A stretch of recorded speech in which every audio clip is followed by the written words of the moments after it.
Hi hello everyone, welcome back to our channel. మనకి hair wash చేసుకునేటప్పుడు hair చిక్కులు లేకుండా స్మూత్గా, సిల్కీగా, షైనీగా ఉండాలంటే హెయిర్ వాష్ బిఫోరే మనం హెయిర్కి ఆయిల్ అనేది అప్లై చేసి 1 అవర్ అలా ఉంచేసి హెయిర్ వాష్ చేసుకోండి. దానివల్ల మీ హెయిర్ అయితే చిక్కులు లేకుండా చాలా సిల్కీగా, స్మూత్గా, షైనీగా ఉంటుంది.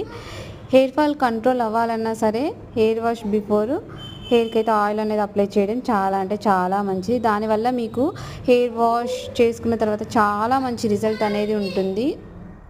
షాంపూని ఎప్పుడైనా సరే డైరెక్ట్గా అయితే హెయిర్కి అప్లై చేసుకోకూడదు. స్కాల్ప్ వరకు అప్లై చేసుకొని హెయిర్ లెంత్కి అప్లై చేసుకోకపోయినా పర్లేదు. షాంపూని వాటర్లో డైల్యూట్ చేసి హెయిర్పై అయితే అప్లై చేయాలి. ఎందుకంటే మనం యూస్ చేసే ప్రతి ఒక్క షాంపూ కూడా కెమికల్ బేస్డ్ షాంపూస్ కాబట్టి ఇలా చేస్తే మీకు చాలా అంటే చాలా మంచి రిజల్ట్ అనేది ఉంటుంది. హెయిర్ ఫాల్ కంట్రోల్ అవుతుంది. హెయిర్ వాష్ ముందు హెయిర్కి ఆయిల్ అప్లై చేసుకోవడం వల్ల ఆ కెమికల్ షాంపూని ఈ ఆయిల్ అనేది ప్రొటెక్ట్ చేస్తుందన్నమాట. సో మీరు కూడా ట్రై చేయండి.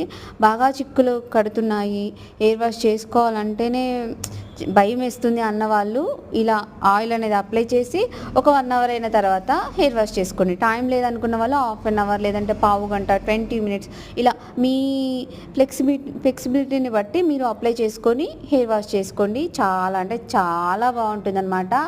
సో ఇలాంటి మరిన్ని వీడియోస్ కోసం మన ఛానల్ని ఫాలో అవ్వడం మాత్రం అసలు మర్చిపోద్దు. Please like, share, comment, subscribe to my channel. Bye bye.